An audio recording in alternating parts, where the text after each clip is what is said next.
Good morning, it's Wayne back with you, and I am now officially moving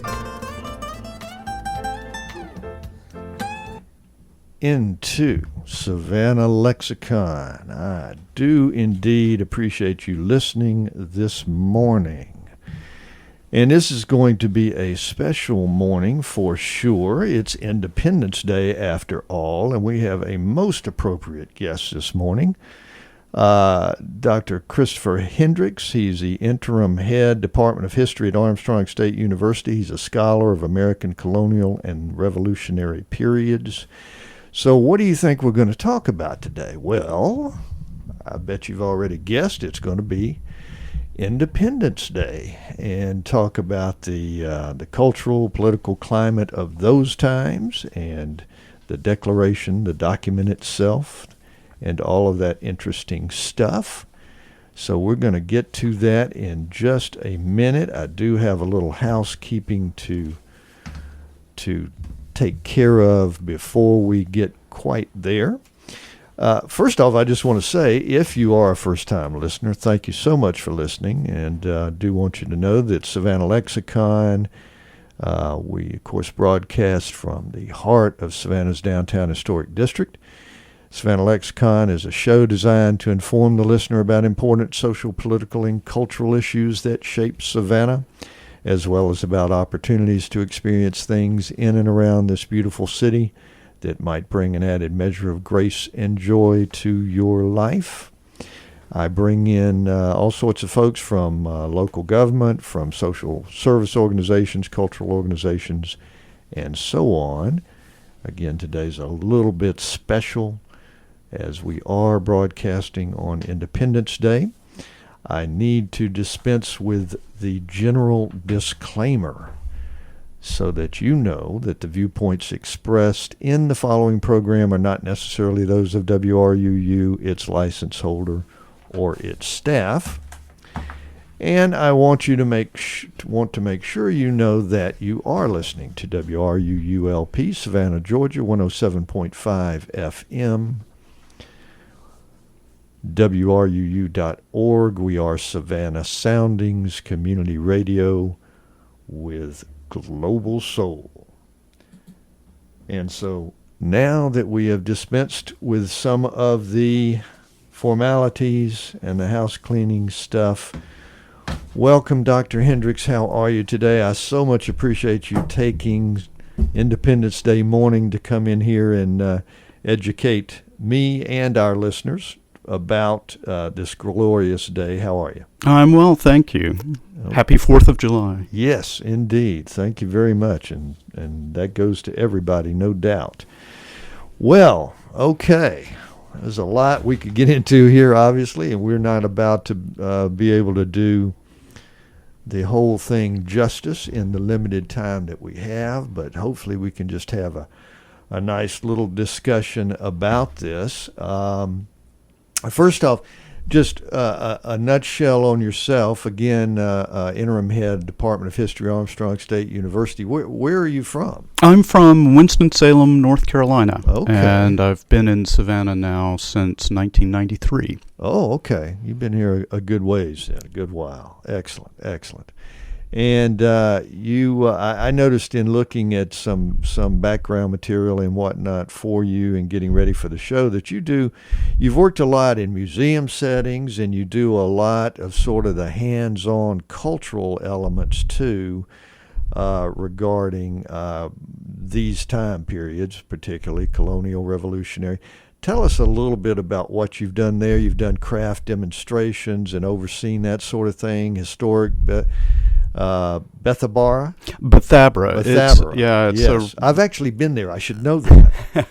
Yeah, it's a German religious community in my hometown. Right. The Moravians, who actually lived in Savannah for a few years. They came here in 1739, I believe, and then ended up relocating first to Bethlehem, Pennsylvania, and then down to North Carolina. But yes, Armstrong is very involved in public history, which is presenting history to the public in a variety of means through museum settings, doing things like craft demonstrations or Right. cooking or dancing or presenting things in more traditional ways through museum exhibits, etc.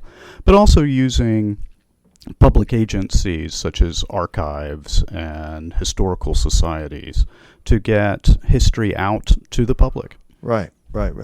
Good. So that really brings it to life in a way that, sometimes other things don't. And sure, people learn in all kinds of different ways.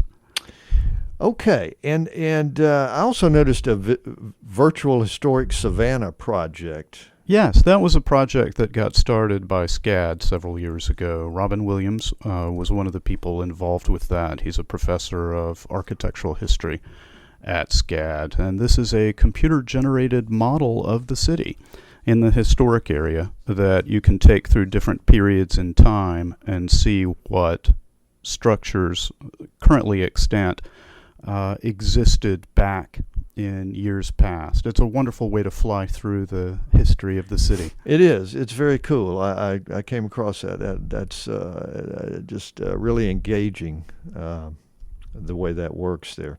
All right. Okay. Let's get to the reason for the celebration today. I'll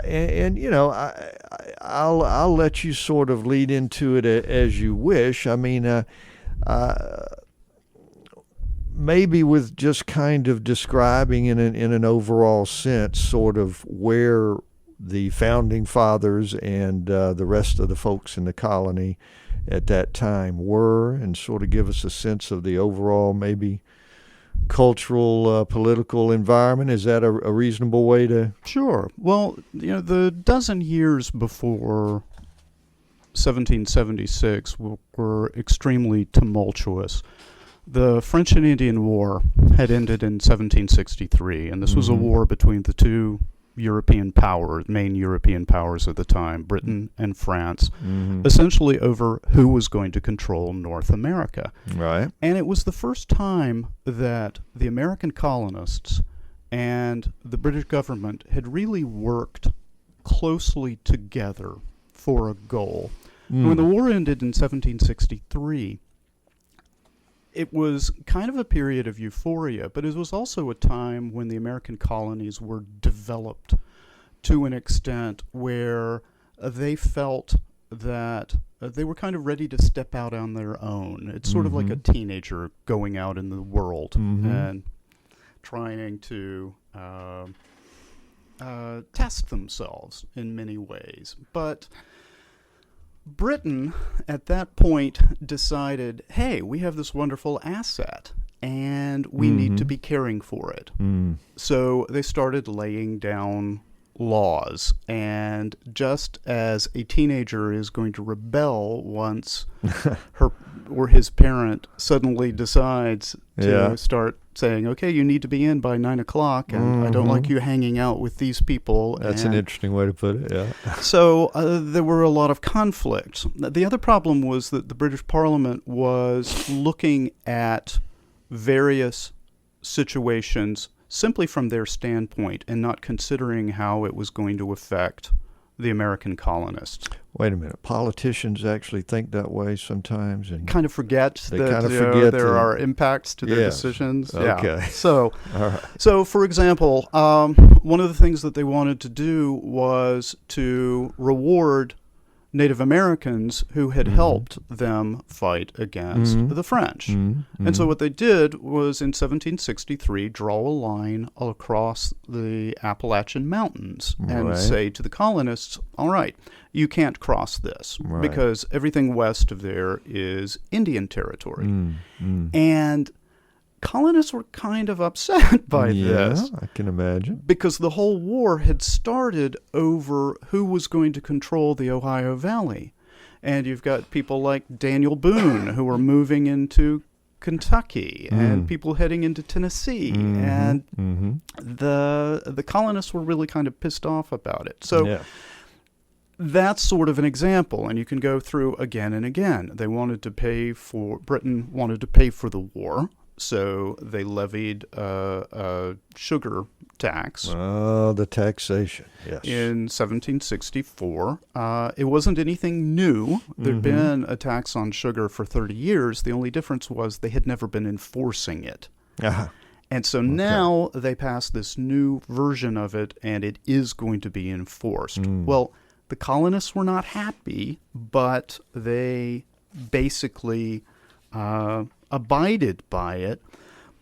But they did protest. And one of the things that they brought up in the debate over that was the idea that there was no representation of the colonists in Parliament. Right. So taxation without representation, that term that we are familiar with. And still appears on the license plate in the District of Columbia. Oh, okay. Really? So, in 18th century terms, British people would have had a hard time thinking about this. They would say, but we have Parliament, we have representatives, right. and therefore you are represented. Right. It was a concept they called virtual representation. Uh-huh. In the colonies, they had been electing representatives who they knew. Sure. And sure. There's John down the street. He's my representative. So it's more of direct representation. Right. And really, Parliament could have just sort of quashed this argument completely if they had just said, okay, we'll give you a representative. And so, whenever Parliament met in session... I see. Okay, wait a minute. Run that by one more time, because that's really interesting. So if they had said, all right, you colonists... And they being who? That the British people say we'll set up direct representation. Right. Okay, so we'll just draw some numbers out. Say we have 50 million people in Britain. Yep. We have 1 million in the colonies. We'll have 50 representatives from Britain and one from you guys. Right. Every time we have a vote, right, it's going to be 50-1. But, right, exactly, exactly. But they could have ended the argument over representation there. It was a much better slogan than it was actual argument. Right, well, at any rate, right. you go through a series of events, the Stamp Act later, where they pass a law directly taxing the colonists for the first time. Before then, every revenue measure had been related to imports or exports. And where there were direct taxes, they had been done by the colonial legislatures. You had the Townsend duties. You have all kinds of events. And these things begin to boil up.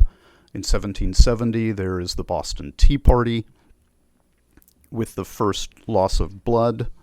And then things get to the point where... the Boston Massacre. Then in 73, the Tea Party. And things get to the point where eventually bloodshed occurs in Lexington and Concord. Yeah. And the American Revolution begins. Yeah. Yeah. So that's sort of the background. And in the terms of the revolution, I mean, in one way, one would think that would be no fight at all, that would be over in about a week. If you look at things on paper, Britain is going to win. Yes. They are the only superpower. Yeah. They have the largest navy in the world. They have a formidable army.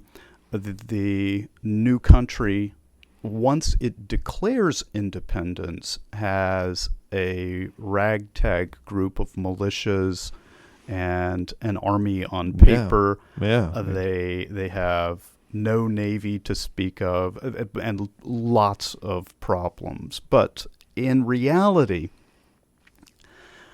Britain had been at war with France for about a century, on and off. Right. The war was extremely unpopular in Britain. A lot of people thought, hey, these people have some points to make, and a lot of them had relatives here. Then you have the problems of the distance to America.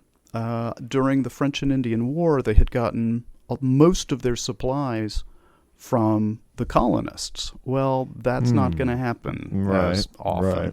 Right. So and the colonists had a lot of advantages. They know the terrain. They have lived here for generations, so they can provide for themselves. There are all kinds of advantages. If there's going to be a direct conflict, the colonists are going to lose. One of the reasons why Washington is a successful commander is that he realizes basically all he has to do is keep an army in the field and drag this thing out. Eventually the British government is going to get tired, and there's going to be independence. Yeah, absolutely. You're absolutely right. I mean, and that was... Well, I hate, but that was kind of a stroke of brilliance, really, to just realize, hey, we don't have to do this in the conventional way of just of attacking them directly every opportunity we get or whatever. We just need to stay out there, stay in the field, and keep fighting. All right, so let's back up for a minute. We're talking about, because armed conflict, right? And by all means, correct me if I'm wrong, because I may well be, but armed conflict, of course, began prior to, obviously, the Declaration of Independence. But a lot of that, if I understand correctly, was sort of directed just to establish rights within the British system. Sure. So nobody is really pushing for a complete separation, specifically not in 1763. But as the conflict began to mount, more and more people like Samuel Adams, began pushing for this. And Adams comes in fairly early in the 1770s. But even when the Second Continental Congress is called to meet in Philadelphia in response to Lexington and Concord, there is no guarantee that these people are going to create a new country. There are some delegates who want that, but there are many who do not. In fact, they send an olive branch petition to Britain proclaiming loyalty to King George and hoping for an amicable resolution to the problems. When was this about? This is in 1775. 1775, so we're not far off. Absolutely not. Okay. One of the things that helps push the founders into declaring independence is probably the first best-selling publication in America. Yes, indeed. And that's Thomas Paine's Common Sense. Absolutely. And and I think some people sort of forget about that or don't give it its due. This was absolutely a powerful statement. It was. And when it came out in January of 1776, it was different from the earlier pamphlets discussing this issue, because Paine wrote in everyday 18th century English so that anybody could understand it.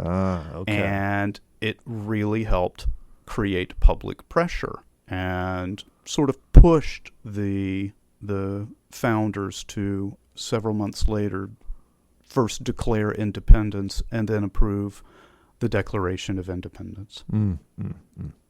Okay, we had a 5-man committee initially to draft the Declaration, right? Yes, what happened was Richard Henry Lee of Virginia went down to Williamsburg and sought a clear directive statement from the legislature of Virginia. And in Williamsburg, he got it. It was a unanimous vote. And he went back to Philadelphia and offered a famous resolution that these united colonies are, and of right, ought to be free and independent states. And finally, we're going to begin the debate on this. This is what a number of people had been resisting, but they're going to start the debate. And John Adams, who was in favor of this, was aware that it was not going to be an easy decision. One of the reasons that was a problem was because the President of Congress, John Hancock, basically ruled that in order for this to move forward, any decision on independence was going to have to be unanimous. Okay, right. Otherwise, and boy, that's a tough... You're going to have a civil war. Yeah. So, in order to marshal support for this, Adams pushed for the creation of a committee to create a statement about independence. Yes. And the committee is going to consist of himself, Benjamin Franklin from Pennsylvania, who is a known writer and diplomat. Yeah. You have Robert Livingston from New York. You have Roger Sherman from Connecticut. And then they need a Virginian. Now, initially, the push was to put Richard Henry Lee on the committee. Interesting. But he was put on the committee to write the first Constitution, the Articles of Confederation. And so he decided that he couldn't work on both. And Adams pushed Thomas Jefferson onto it. Okay, good for him. I think that was a good move. Who really essentially wrote it?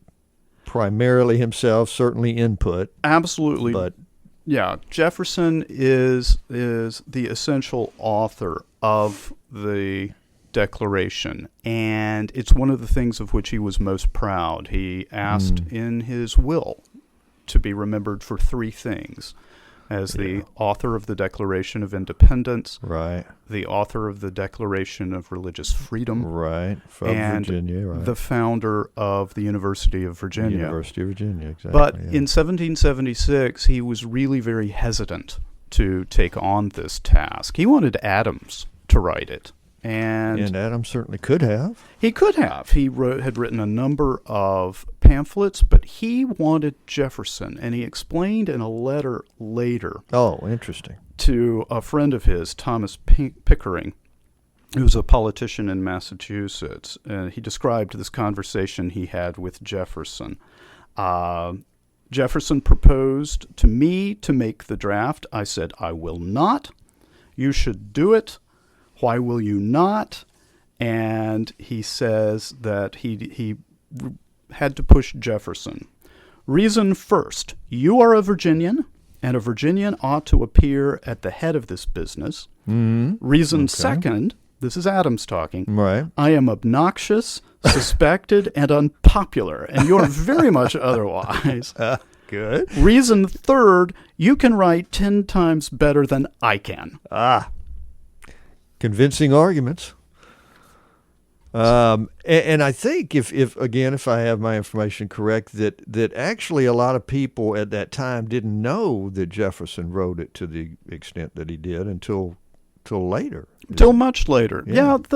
It's kind of interesting. The Declaration was an important statement at the time, and then it kind of faded into obscurity. Wow. It really doesn't become important until after the War of 1812.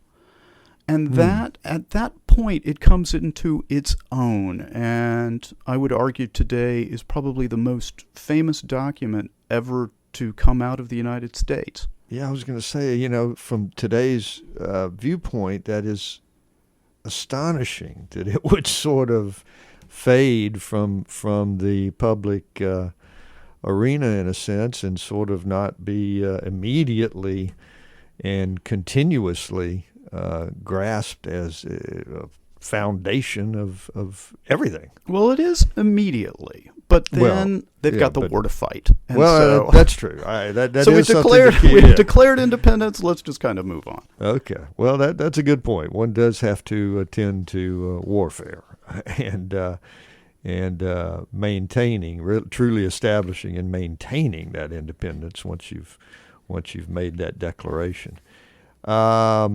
Okay. largely, in Philadelphia, of course, that this occurs.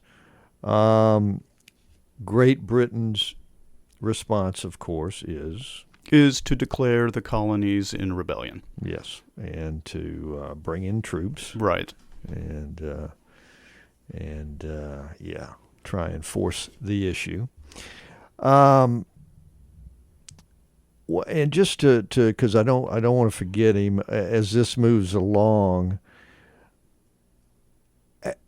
What of Thomas Paine and his contribution to that? I'm sure they recognized, the founding fathers, I believe, recognized, of course, the importance of that document that he wrote. Sure. And as this process was unfolding, I don't know, was there anything going on with Tom?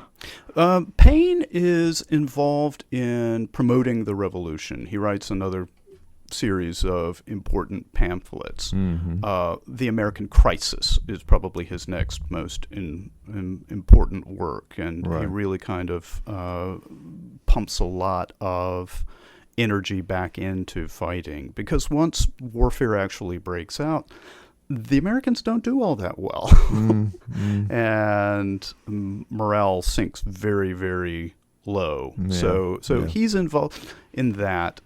Paine's kind of a professional revolutionary. After the American Revolution, he went off to France and wrote pamphlets there. Exactly, yeah. He loves to stir up things. He did indeed. And you know what? Things need stirring up from time to time. Every once in a while. Yeah. Well, even Jefferson, right? What is the quote about needing a revolution every now and again? Every now and again. I'm not sure we'd go that far. Feeding the tree of liberty. Yeah. All right. So let's think about the time and place there. I mean, it when you think about it again, and as I understand it, correct me if I am wrong, but they in their deliberations and whatnot, they were, well, I'm thinking, I guess, actually of drafting of the Constitution, but probably the same kind of thing. And drafting the Declaration was no easy thing to accomplish.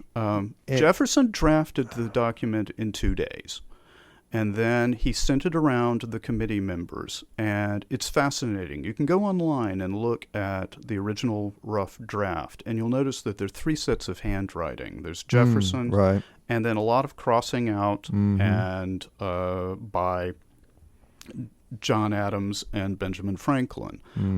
Franklin made some key changes. For example, Jefferson had written, "We hold these truths to be sacred and undeniable." Well, Franklin substituted self-evident. Key some phrase. Of the key phrases, yes. and this is important. I really stress each semester to my students that if Thomas Jefferson can get people to look over his papers, yeah, really, yeah, good point, and offer suggestions, this is perfectly legitimate. So after, I believe it was 17 days, it went to the Continental Congress, and there the real debate began. Mm-hmm. They take out whole sections of what Jefferson wrote, and as the time went on, he got increasingly frustrated about it. He felt that it had been massacred by the time they were finished. Probably the most important things that they took out, one, the largest single section, was on slavery. Jefferson had accused the monarchy of having imposed slavery on the American colonies, and he was pushing towards independence for enslaved people. Yeah. South Carolina particularly was not going to have anything to do with that. Georgia right behind it. Sure. So that was struck. There was a section about bringing in Irish and German mercenaries, and they were concerned about alienating a lot of German and Scots-Irish colonists in Pennsylvania particularly, but also in Western Virginia and North Carolina. So that was struck. They threw in 2 references to God. There were a lot of changes here, 86 in total. Wow. But then finally passed the document. Wow. I must confess, I didn't realize there had been that many changes. That's amazing, and it's interesting what changes there were. A couple of things come to mind. I mean, how big an impact that God was mentioned a couple of times in various ways. And also, I have to say, kind of ironic maybe is the proper term, in terms of Jefferson's stance regarding slavery, and yet he kept slaves right to the bitter end himself. Which has caused generations of debate. Yes. Okay. All right. This is great. So good. We are at kind of the halfway point. We need to break off for just a minute. Listeners, we're just getting started, and this is good stuff, particularly here on Independence Day with Dr. Hendricks, interim head at Department of History, Armstrong State University. We're going to have more discussion to come. Just a brief break. Don't you go anywhere.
This portion of WRUU-LP Savannah Soundings programming is made possible by a grant from Sentient Bean, offering fair trade coffee, vegan and vegetarian food, and breakfast all day. Located at 13 East Park Avenue, across the street from the tennis courts at Forsyth Park. Our menu and special events listings can be found at sentientbean.com.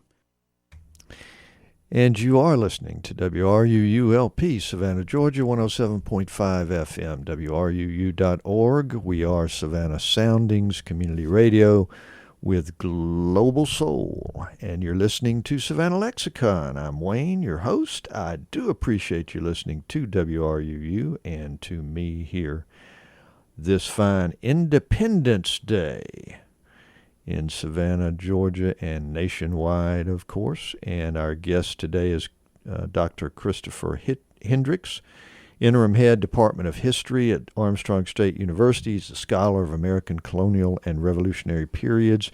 We have been talking, and will continue to do so, about the Declaration, about the people who put it together, and particularly about the main author, who is, of course, Thomas Jefferson. Surely you know that much, at least. And many of you much more than that, no doubt. All right, so we were talking about Jefferson a little bit, so I don't know, tell us a little bit about him and maybe where some of his ideas and on these matters came from, which would be an interesting thing to note as well. Sure.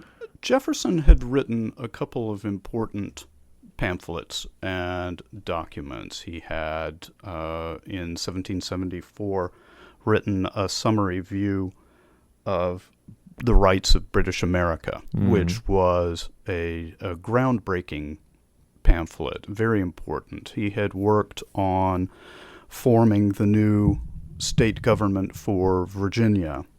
But when it came to writing the Declaration, he actually had a statement. He later said that his purpose, and I'm quoting him, was not to find out new principles or new arguments never before thought of, not merely to say things which had never been said before, but to place before mankind the common sense of the subject in terms so plain and firm as to command their assent.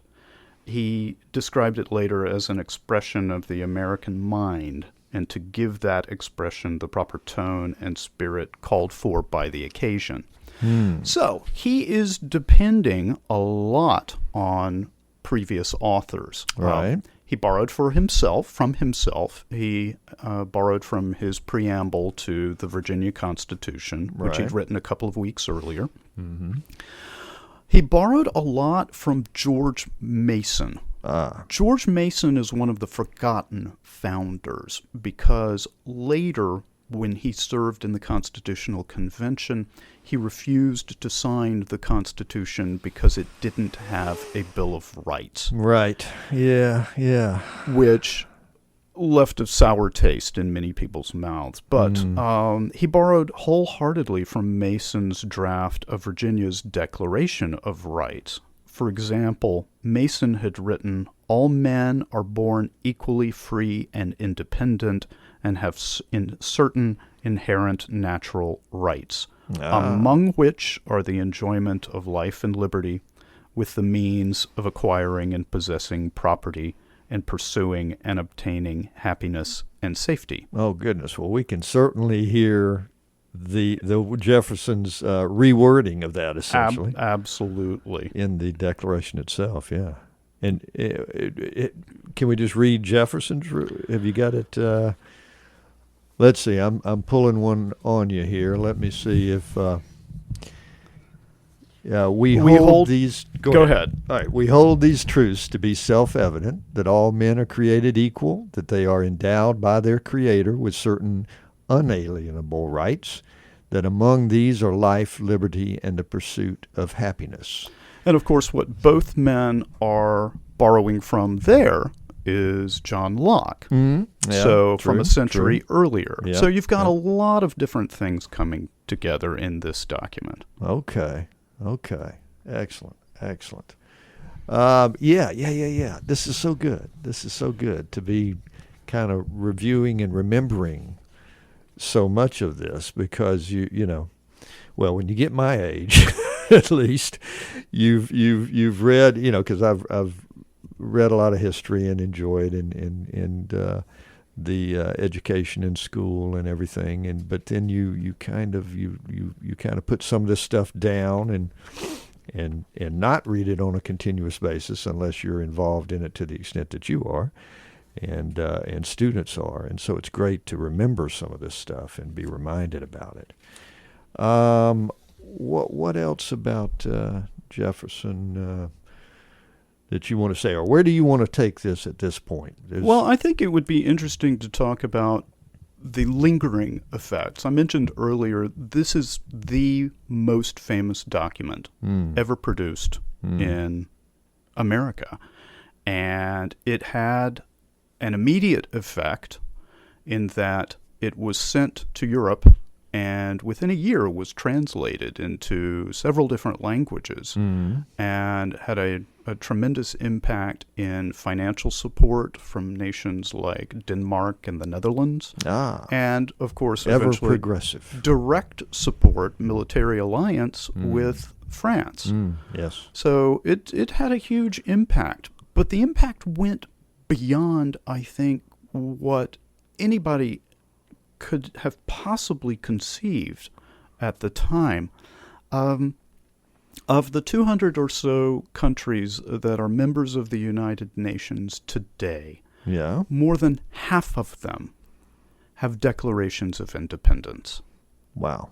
Okay. Many of them can be traced directly to ours in 1776. The first major one is the Declaration of Rights of Man and the Citizen. Right. France's in 1789, yes. which borrows heavily on Absolutely. Jefferson. Yes. But you could look at Venezuela in 1811. You could look at Texas in 1836. Okay, right. You could look at Rhodesia in 1965. Vietnam, 1945. Ho Chi Minh opened his declaration, all men are created equal. They are endowed by their Creator with certain inalienable rights. So from unalienable in the jargon of the founding's time to inalienable. Well, that actually was debated at the time. Oh, as was it well. really? It appears in different Okay. drafts, but the published version is unalienable. Yeah. So Okay. they're But that's- interchangeable. Yeah, but that's remarkable. Yeah. Yeah. And one of the another one of the effects is that it's not only been used for national independence movements, it has been used in other ways. My personal favorite was probably Elizabeth Cady Stanton. Okay. At the first Feminist, Women's Rights Convention Yeah. held anywhere in the world in Seneca Falls, New York, in 1848. She wrote a Declaration of Sentiments. Right. And what it is the Declaration of Independence that all men and women are created equal, and then goes through and launches charges against society for not giving women the right to divorce. Custody of their children in cases of divorce, financial independence, etc. It's a wonderful document, and it has its roots, its origins, in what had happened in a different context several decades earlier. Right. It's still hard for me to fathom that it was as late as it was before women got to vote. It's just astonishing, and of course, that speaks to the dramatically different cultures in which I live from that time period. But it's amazing. All right, we've got a little more time here. Where shall we take it, Professor? Well, how about this? How about some of the common, because you obviously teach history, and no doubt you encounter students and maybe other writings and whatnot with misconceptions about the Declaration of Independence. And I'm sure there are many misconceptions out there about it. What have you found to be some of the most common or some of the most unbelievable? Well, I think that probably the biggest misconception that we have as Americans is that the 4th of July is our Independence Day. Our Independence Day was actually July 2nd. That was the day that Congress voted to approve independence. Okay. In fact, Good in point. a letter to Abigail, John wrote, "The 2nd day of July, 1776, will be the most memorable epocha in the history of America. I am apt to believe that it will be celebrated by succeeding generations as the great anniversary festival. How about that? It ought to be commended as the day of deliverance by solemn acts of devotion to God Almighty. It ought to be solemnized with pomp and parade, with shows, games, sports, guns, bells, bonfires, illuminations from one end of this continent to the other from this time forevermore." Wow. But the reason it isn't Yes, is I was gonna because ask that. while they voted for independence on the 2nd, Right. they approved the Declaration on the 4th. Okay. And that was the document that was published, Right. etc. A second big misconception rises about who signed the document. Only a couple of members of Congress signed it in July. The actual signatories didn't put their names down to it until August at the next session of Congress. So some of the people who were there did not sign it, and some people who were not there but were representatives of their colonies in August did. Okay. So that's another common misconception. Wow. Interesting. All right. So what do you think, again, I'm throwing you a little curveball here, but what do you think about the way that we do celebrate it? We certainly do make much of it, whether it should be the 2nd or the 4th, arguable as that may be. We do indeed celebrate it on the 4th, and I don't know. We do seem to. It is one of those celebrations, unlike some, that I do think there is more of a sense of what we really are celebrating, than some. You know, some of our holidays, people have no even sense about, I think, at all, and we just kind of celebrate it. And hey, it's a good day to have off from work, or it's a good day to celebrate, but we don't really think too much about the reason. But I think that's less true with Independence Day. Sure, and I think that Adams was right in his letter. He was. I was thinking that, excuse me, when you were saying that, I was thinking, well, it sounds like we got the celebration right. Right, maybe not quite so much of the religious observations. True. But we do have the parades and the spectacles and the concerts. It's a wonderful uniting thing in this time of political disruption. We can all come together and remember that we share this one thing in common. Yes, indeed. For all of our arguments, for all our petty disputes, for all major concerns, we are still Americans. And these words are inspiring. They may have been flawed in some sense in their limited view of enslaved people, the neglect of mentioning women, but it is still a remarkable statement. I think it captured the vision that Jefferson wanted, the statement for all humankind. Indeed. All right, that's as good a place as I think we can possibly stop. I hate it. I wish we could go on for about 2 more hours, but we can't. We won't. But I do thank you so much for coming in, Dr. Hendricks. This has been enlightening and interesting and good stuff for today. I wish you and your family a very good Independence Day. Thank you very much. Hope you enjoy it immensely, and I will as well, and I hope the same for our listeners. So thanks again. Listeners, we are going to take our last little break here. I will be back very shortly, and I'll have a few more things to say and kind of announcements about things going on and the celebrations going on in the city and that as well too. So do hang in there with me. Savannah Lexicon will be right back.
right. I'm back and so glad that you tuned in today. So glad that it is Independence Day, and what a good day to celebrate. Indeed. What a good day to celebrate. So, as you no doubt know, big celebrations today. River Street celebration. Fireworks is at 9:30. Of course, there's going to be lots going on before that there. And Daughters of American Revolution celebration. Well, that happened this morning. No. Okay, no, it's not until 10 a.m. What am I thinking? Yes, 10 a.m., Colonial Cemetery, 201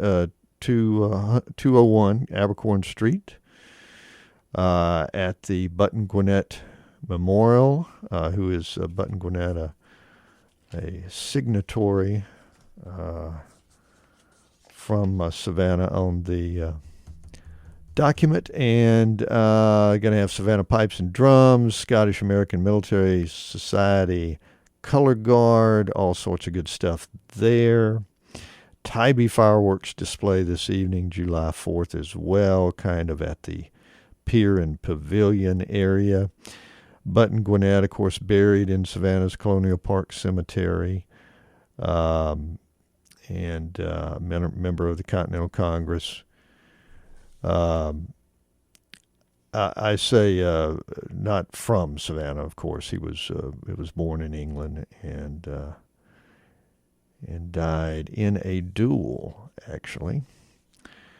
And I also want to let you know Leopold's Ice Cream. This is cool. From 4 to 7 p.m. That was July 3rd yesterday, but also the 10th, the 17th, the 24th, and 31st. Every day there in July on those dates. Any child accompanied by an adult age 12 and younger who can recite the Pledge of Allegiance will receive a free child scoop of their choice of ice cream in a cup, a cake, or a sugar cone. Nice. Each Monday in July. Okay, you missed the 3rd, but it's still going each Monday in July, of which there are still 4 to come. The 10th, 17th, 24th, and 31st. I think that's cool. Leopold's, good on you. Got some good stuff coming for you, and I do hope that you will be listening. And again, remind you that you are listening to WRUU-LP, Savannah, Georgia, 107.5 FM, WRUU.org. We are Savannah Soundings, community radio with global soul. And I do very much encourage you to just keep listening, because as I mentioned, here at 9 o'clock in just a moment, we are going to have a fine show coming your way with Ian Masters